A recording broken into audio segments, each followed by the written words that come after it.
Let's talk a little bit about why boundaries and self-advocacy can be so uncomfortable in narcissistic relationships. I'm sure you can think of lots of reasons that's the case. So telling a person who has survived or is currently experiencing narcissistic abuse that they have to set boundaries is invalidating and painful. I've talked about that on this channel before. It doesn't work. If anything, boundary setting in a narcissistic relationship has to be an inside job.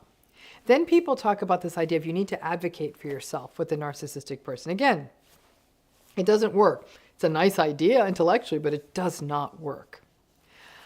I reflected on this through an interesting pathway recently. And I actually reflected on this through an interaction I had with, I'm not so sure that the person was a narcissistic person. I didn't know them well enough to know. But what I learned applies to a variety of professional and frankly personal situations. So my lifelong experiences with narcissistic relationships, I know it. It means that I'm really not good at advocating for myself or valuing myself, especially in anything that resembles a negotiation or making even sometimes a very basic ask. The interaction I had, it was at a time when someone else who was there on my behalf in the conversation was also on the call I was having. So there was ultimately a sort of anti-gaslight built into this. So I learned a lot about myself. So the person I was meeting with, the problem person, again, I don't think this person was narcissistic. I mean, maybe, I don't know, maybe she just wasn't that smart or she wasn't able to really think through the problem. I think she was trying to cover her own ass. There were multiple problems in the meeting, but most of them really seemed to boil down to her not being very capable or even very competent. So I could sense my frustration growing because I was very tired when the meeting happened and I sort of was having to do her job and my job. The other person from my team who was on this sort of Zoom call was staying silent because their job was just to sit there and take some notes so we'd have them. Then the discussion with this sort of not very competent person became about money and compensation, and the amount of money that was being offered ended up being so low that was actually an insult, right? And something in me, I don't know what it was, but something in me, maybe I got primed and pissed off because I was having to do her job, but I looked at her and it was like a demon came over me. And I literally looked at her. I'm going to try to make the face here. I literally looked at her and said, "You actually think what you're saying is acceptable." By the way, I was not proud of that. Rhetorical responses like that are not the correct approach. If I was really going to stick the landing, I would have simply said to her, "That's not acceptable." But my little rhetorical pushback, at least it was pushback. It was a little bit of self-advocacy. It was still progress for me. And then not very capable woman looked at me and said, "What? Is there a problem with that?" And she said, "Well, we could go a little higher." And the next amount, she started so low that the next amount she offered me was also insulting. Again, when you start that low, it takes a while to get above the threshold of not insulting. So again, I was sort of struck by how stupidly and gracelessly I advocated for myself. I'm not good at this because my anger took over. And again, I did the wrong thing and I hit back with a mildly passive-aggressive question. And I said, I don't think it was a question, it was a statement. I said to her, like, "I'm hearing that you're okay with this amount that you're offering." And then I said a couple other things. I was making the point with this woman that without my participation, there wouldn't be this event. And I got to tell you again, I'm owning it. I wasn't behaving in a manner that was optimal. Her company, though, was going to make a lot of money, and she just wanted to give me like literally micro pennies on the dollar. I then said, "Why don't you go back to your company or perhaps your boss, and why don't you come back with a better number? Because we're done. And when you come back with something that works, then we can proceed. Until then, I'm not giving you anything, and I'm not going to meet your deadlines." Like, I was really like on the bitch highway that day. Now, as I said that, she looked like an angry Girl Scout leader, sort of shocked and surprised that this happened and that I was refusing to clean up the campsite. When I got off the call, I felt sick and thought, who the hell did I think I was asking for more money? But really, the money she was offering was a joke. It would have felt more honest to do it for free. To do it for that little amount of money almost felt like debasement. But interestingly, the person on my team who was taking the notes reached out to me right after I got off that Zoom. That person who was witnessing, she said, "Wow, well done. It's finally time you're seeing your value. That woman was awful. How dare she?" I was like, oh, that almost immediately brought down my physiological response of feeling sick.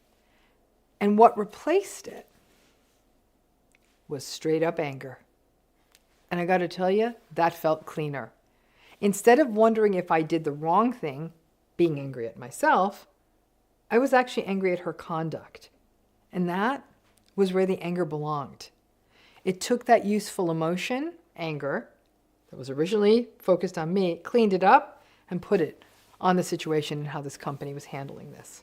But this whole thing left me musing about how this self-advocacy boundary thing feels for survivors. Again, I don't think this woman who was trying to humiliatingly lowball me was narcissistic. Again, I just felt like she wasn't very smart and she was a major cover your ass person. Perhaps she was a little entitled, maybe even a little anxious and tightly wound. But either way, the very act of this part of me that finally said enough of this woman and her group fleecing me, and me experiencing it as you aren't worth it from them, I went into fight mode. It was messy. I definitely was not as graceful as I wanted to be, but ultimately, for probably one of the first times, I fought for myself and I didn't back down. However, the entire process left me feeling sick and tired and bad, as though I was the one who was being demanding and ungrateful. Those voices in our head, they're not fans of our advocacy and they often don't let go. So other than adrenaline junkies and people like that, most of us do not do things that leave us feeling physiologically uncomfortable unless we absolutely have to. And least of all, doing things that leave us feeling psychologically uncomfortable. We slide back into what feels right. And for most of us who are survivors, that means don't make noise, don't take up space, don't ask for what we need or frankly what we deserve. And we learn to not want or ask anything. So it may simply be the experience of being pushed to a limit. In my case, that was because of fatigue, a bad month, and that this woman's ineptitude was basically a trigger for me. And there was also that sense of being taken advantage of, which was also hitting me in an angry place. That was definitely a trigger for me. But upon leaving that call was that sensation of, oh, this company's going to be mad at me and they're never going to want to consult with me again. Healing means that there's a parallel voice that is slowly evolving, which was, okay, then they're mad at me. I advocated for myself. There's nothing to be angry about, and it just may mean that I do less badly paid work for them.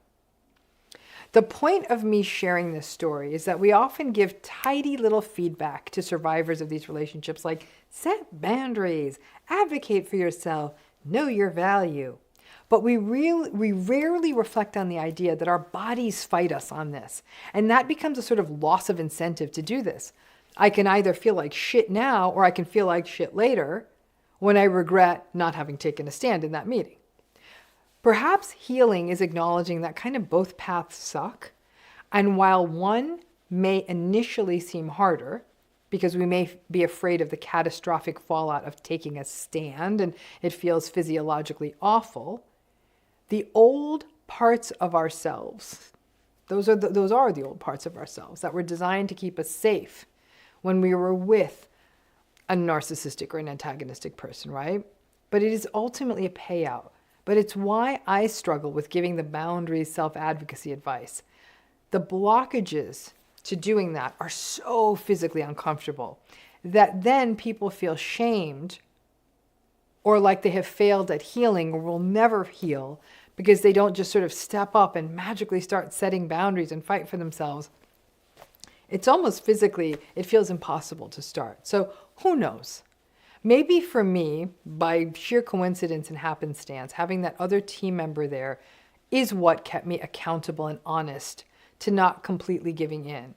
Or maybe there was just a comfort knowing that there was someone on my team in the presence of that meeting. It's like having one friendly face in a sea of enablers and narcissistic people. Maybe I was just burned out from having had a tough month and year. Maybe because I'd had some uncomfortable dealings with this person in the past. I'd had it. But when I finally faced her down, my heart was beating faster. I felt that uncomfortable sensation that like my heart was in my throat. I had a heaviness in my chest. When advocating for yourself feels like you're having a heart attack, it definitely takes the odds of it happening away. We have to almost have hit a point of exhaustion in other areas of our life sometimes to finally fight back. It's more of a, I got nothing left to lose here. But maybe that bottom is what it takes to finally learn some of these skills that are absolutely integral to healing. Needless to say, I haven't heard back from this woman yet. But that moment of doing what felt uncomfortable now means that in some ways that the hard part is over, because now I'm pissed and I am not budging. So in essence, setting boundaries after having gone through a lifetime of narcissistic relationships, I guess it really means having some willingness to feel sick, to stick your hand in the proverbial fire, and to start to develop a brand new muscle, or perhaps bring a muscle back that you once have. And having a friendly face in the crowd actually really matters. So I'm going to file this one in the win column for me. And it's a reminder to all of us that maybe it's not as much about learning to set a boundary or even our sort of so-called failure to set boundaries, and instead it having compassion that while having to do this, advocate for ourselves, feels awful while we do it and even afterwards. And yes, we may lose people if we do this, and that may not be a bad thing, because it also teaches you that those people may have actually been sticking around because you did things on the cheap and you did them on their terms. So find your supports, and even if they can't be there when you do it or in that meeting, talk to them soon after and recognize that there are elements of you that do know what you're worth and what you need and what you deserve and all of it. But those old sensations make it feel like the world will end or something bad will happen if you do it. It won't. But be nice to those sensations, because they exist and existed and continue to exist to protect you. And then go fight the fight. You may throw up later, but then I promise you that you will feel better. We'll see what happens. Thanks again.